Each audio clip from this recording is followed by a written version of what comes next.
네, 소개 감사드립니다. 오늘 제가 말씀드릴 내용은 그 트랜스젠더 운동선수의 경기에 관한 공정에 관한 내용이고요.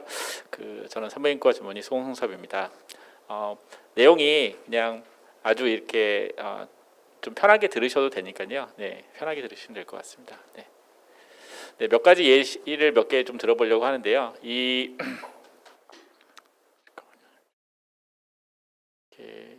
포인터가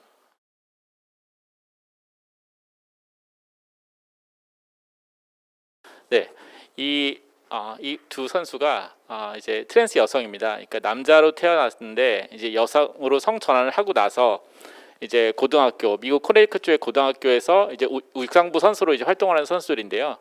이제 그 남자 선수로 성전환 이전에 남자 선수로 활동을 할 때는 그다지 성적이 이제 메달권에서 들지 못하는 선수들이었는데 성전환을 하고 나서 여성부에서 경기를 하면서 거의 1, 2위를 이제 거의 휩쓸다시피 하면서 다른 학생들의 거의 그 경기 의지를 거의 꺾어버린 그런 선수들이고, 다른 이제 여자 선수들이 이제 많이 어떤 이기 제기를 했지만 결국에는 이 선수들이 이제 계속 그 1, 2위를 다수의 경기에서 계속 휩쓸었던 그런 사례가 있습니다.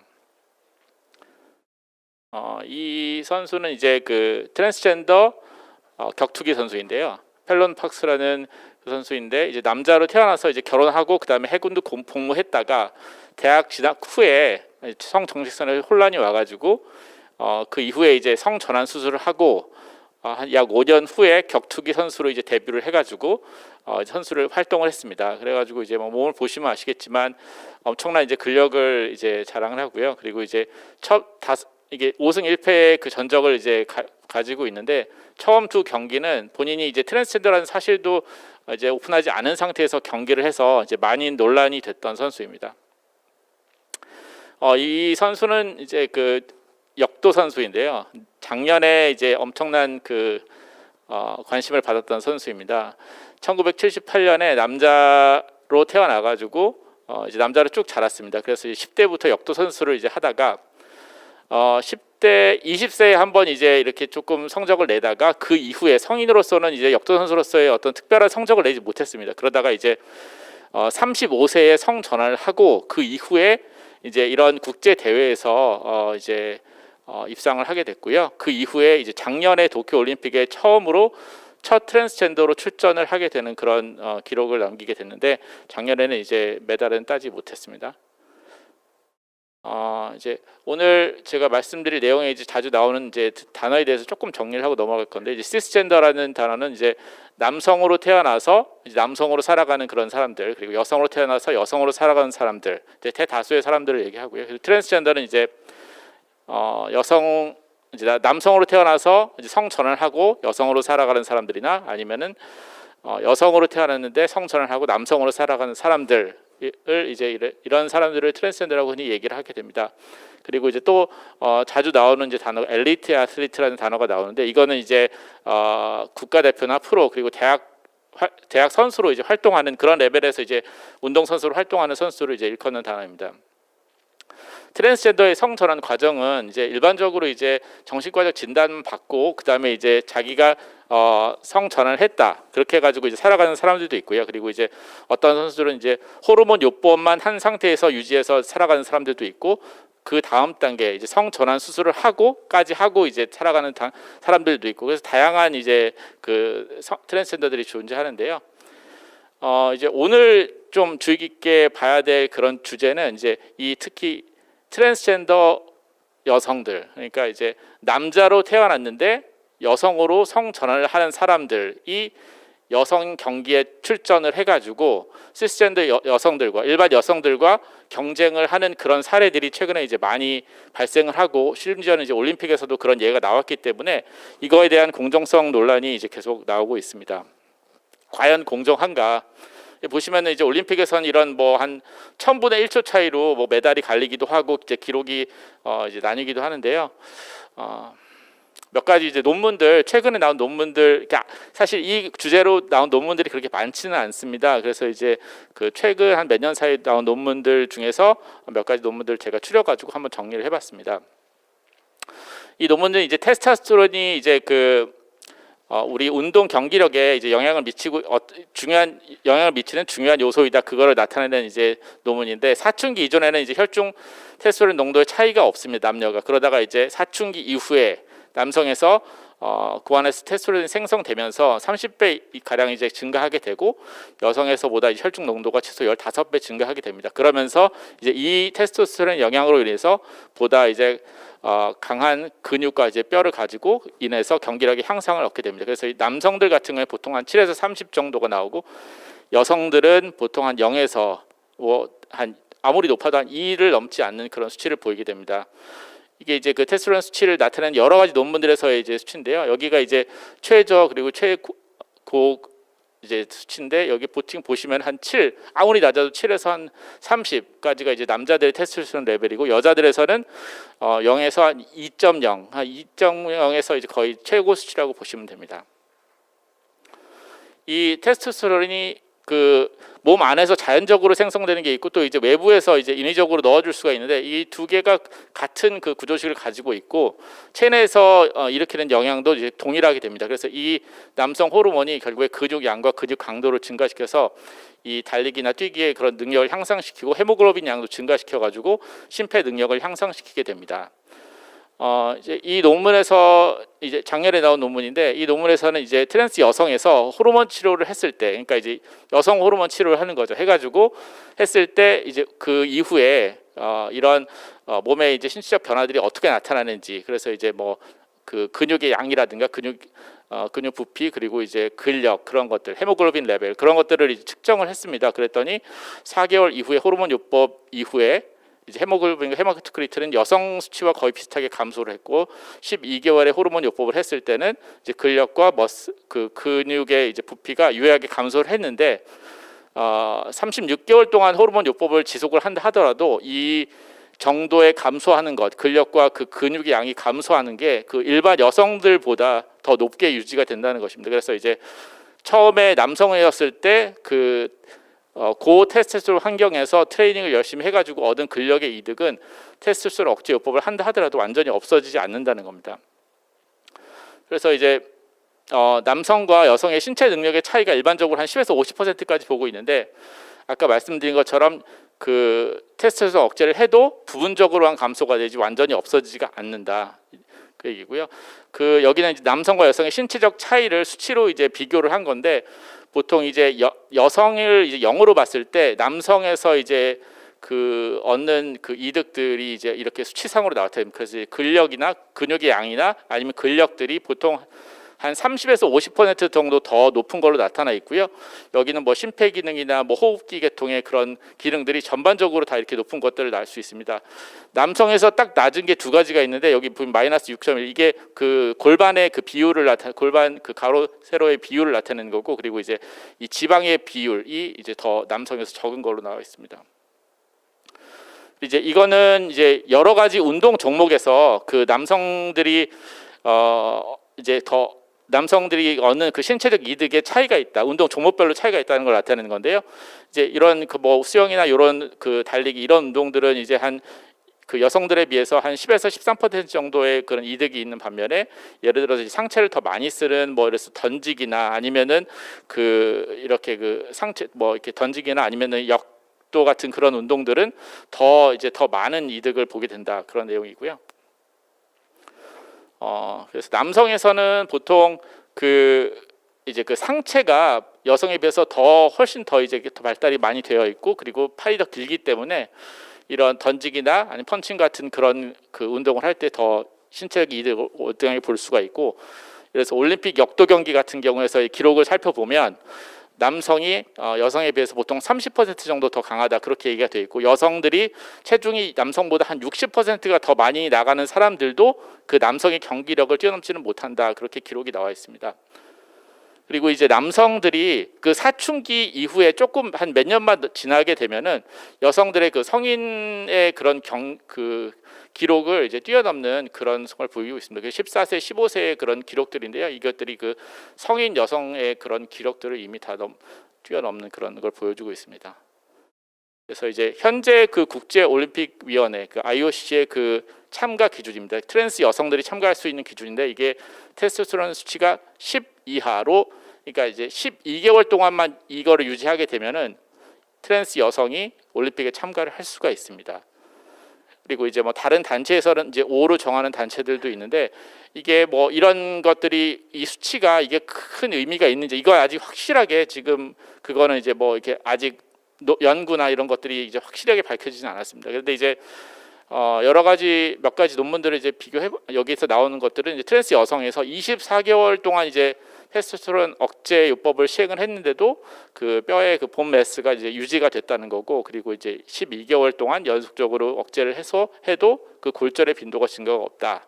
그리고 골밀도는 평균 12.5년간 유지가 되고, 트랜스 여성에서 호르몬 요법 후에도 이미 남자로서의 가지고 있었던 키와 골격에는 변화가 생기지 않기 때문에 그런 어떤 그 경기력에서의 향상은 월등할 수밖에 없다는 겁니다. 그래서 이게 또 다른 논문에서는 이제 트랜스 여성에서 테스토스테론 억제가 그 지방 뺀 근육, 린 바디 매스하고 그 근육 크기에 미치는 영향을 연구를 했는데, 트랜스 여성에서 테스토스테론 억제, 그러니까 4개월, 1년, 2년, 3년까지 이제 연구를 했는데, 이걸 이렇게 이 기간 동안 억제 요법을 시행을 하더라도 그 시스 피메일 여성의 그 일반 여성에 비해서 근육 양에 대한 이득이 이제 완전히 없어지지 않는다. 그러니까 남아 있다. 이득이 남아 있다. 그렇게 이제 할 수 얘기를 하고 있습니다. 또 다른 연구에서는 이제 249명의 트랜스 여성을 가지고 이제 12개월 동안 호르몬 요법을 했는데 그 악력, 보통 이제 근육의 강도를 이제 측정할 때 우리가 악력을 많이 이제 측정을 하는데요. 이게 감소를 하긴 했지만 이 여성의 90%이라 있기 때문에 이제 상당히 높게 유지되는 것을 볼 수 있습니다.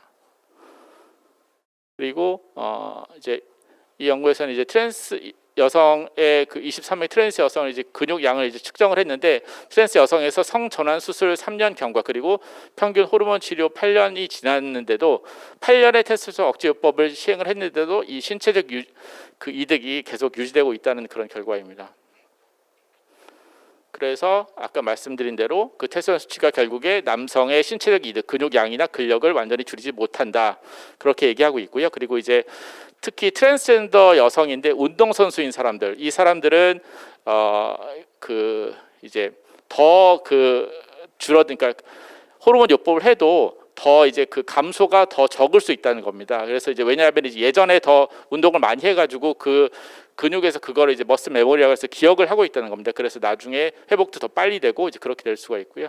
그래서 트랜스 여성에서 운동 능력의 변화의 전도는 선수의 그 베이스라인 리지스턴스 트레이닝, 그러니까 그 호르몬 요법 전후에 얼마나 그 트레이닝을 열심히 하냐에 따라서 그 남성 호르몬 억제 요법을 해도 그 근육의 감소하는 정도가 더 적을 수 있다는 것을 얘기하고 있습니다.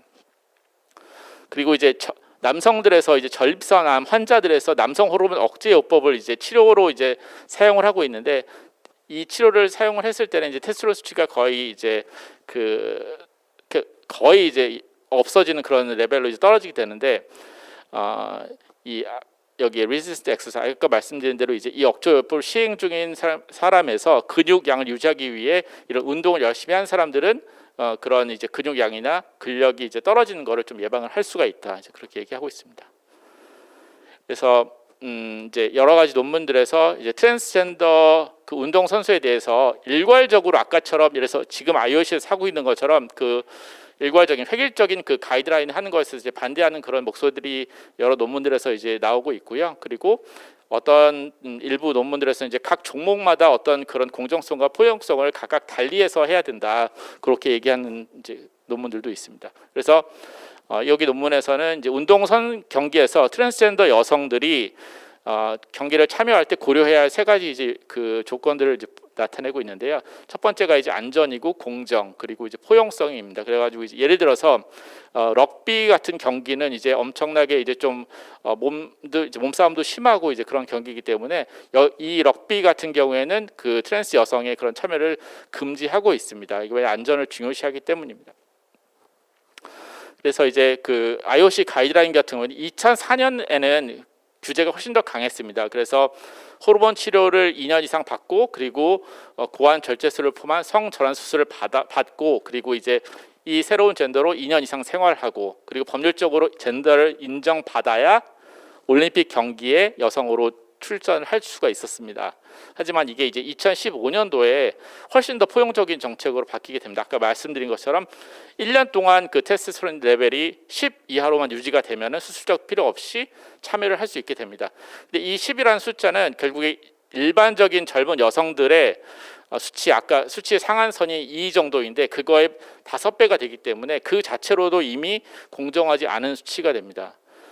그래서 그런데 이제 다른 예를 들어서 뭐 여러 가지 캐나다의 어떤 다른 운동 협회나 그런 데는 오히려 IOC보다도 더 루스한 그런 규정들을 적용하는 데들이 있습니다. 그래서 아까 말씀드린 대로 그 아까 10이라는 수치는 그 시스 여성들에 비해서 테스토스테론 수치가 한 5배 높은 수치를 유지하면서 경기에 참여할 수 있는 그런 길을 열어주게 된 거고요. 그래서 이 트랜스젠더 애틀리트의 그 경기력 향상에 직접적으로 영향을 미치게 된다. 그렇게 됩니다. 그래서 이건 이제 다른 협회에서 이제 이 테스토스테론 수치를 또 5 이하로 정한 협회도 있고요. 그리고 이거는 이제 미국에서 그 주별로 그 트랜스젠더 운동 선수의 그 포용 정책, 그 경기를 어떻게 참여할 수 있는지를 이제 규정하고 있는 그런 그 그림인데요. 그래서 주별로 다 지금 정책이 다 틀립니다. 이렇게 포용해서 다 이게 차별할 수 있게 그렇게 하는 주도 있고 완전히 금지시키는 이런 주들도 있습니다. 그래서 그리고 어떤 주들은 아예 규정 자체가 없는 주들도 있고요. 미국도 이게 주별로 다 규정이 다 틀려서 지금 현재 좀 아직 이렇게 완전히 이렇게 어느 쪽으로 기울거나 그러지 않은 그런 상태입니다. 그래서 이제 예를 들어서 아까 여기 보시는 여기에 그 아이다호라고 하는 주가 있는데 여기는 이제 그 금지하고 있는 주입니다. 참여를. 그런데 이 주 같은 경우에는 2년 전에 이제 이 주지사가 이런 그 법안을 통과시켰는데 이 법안은 트랜스젠더 여성이 교내에 그 여성 운동 경기 출전을 아예 제한을 했습니다. 유치원부터 대학까지 아예 모든 선수들이 출전을 할 수 없게 해서 이 시스젠더 그 우먼의 그 참여 권리를 보호하는 그런 법안을 통과시켜서 지금 시행을 하고 있고요. 있습니다. 그래서 결론을 말씀을 드리면 테스토스테론의 영향으로 그 남성은 여성에 비해 대다수의 운동 종목에서 신체적으로 더 유리한 조건을 가지고 있습니다.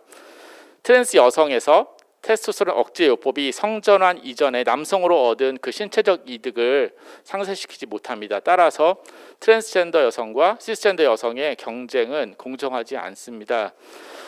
현재 트랜스젠더 운동선수의 올림픽 참가 기준은 과학적인 근거에 근거하지는 않는 것 같습니다. 그래서 향후에 IOC 가이드라인에 재정비가 필요할 것으로 생각이 되고 이로 인해서 이제 시스젠더 여성 운동선수들의 보호가 필요할 것으로 생각이 됩니다. 그리고 이제 엘리트 레벨 그러니까 이제 운동을 전업으로 하는 그런 트랜스젠더 여성 선수에 대한 연구 자체는 지금까지 거의 연구된 바가 없습니다. 그래서 이러에 대한 추가 연구가 필요할 것 같고요. 그런 연구들이 나오게 된다 그러면은 이제 향후에 어떤 가이드라인을 제시할 때 조금 더 도움이 되지 않을까 생각을 합니다. 그리고 이제 향후에 그 차별금지법이 통과가 되면 이런 우리나라에서도 어떤 이런 트랜스젠더들이 운동 경기에 참여했을 때 미칠 영향에 대해서 향후에 한번 생각을 해봐야 될 것 같고요. 그리고 올림픽 메달을 위해서 향후에 어떤 의도적으로 성전환을 해가지고 계획을 한다. 그랬을 때는 정말 우리가 이 사람들을 걸어낼 수 있을지 저는 쉽지 않을 거라고 생각을 하는데 그런 부분에 대해 있어서도 좀 생각을 해봐야 될 것 같고 그리고 지금 현재 예를 들어서 도핑이나 뭐 여러 가지 공정성 이슈들이 지금 현재 올림픽에서도 많은 문제가 되고 있는데 이 트랜스젠더 문제 사실 객관적으로 보면은 엄청나게 사실 불공정한 그런 지금 가이드라인을 갖고 있는데도 사람들이 얘기를 많이 못하는 게 만약에 이런 트랜스젠더 운동 선수들에 대해서 이게 불공정하다 얘기를 하게 되면 그 혐오나 차별로 프레임을 씌워가지고 완전히 사회적으로 이제 매장을 시켜버리기 때문에 그 사람들이 거의 사회생활을 할 수 없을 정도로 그런 지금 그런 분위기가 되어가고 있습니다. 그래서 예전에 운동선수들 중에서 여성 운동선수들 중에 몇몇 운동선수들이 그런 불공정성을 제기한 사람들이 있었는데 그 사람들이 결국에는 그런 공격을 받아가지고 결국에는 본인들이 잘못했다 인정하는 그런 경우가 거의 대다수입니다. 그래가지고 지금은 이런 얘기 자체를 할 수가 없는 이미 그런 분위기가 되어버린 것 같습니다. 네, 이상입니다. 여기까지 말씀드리겠습니다.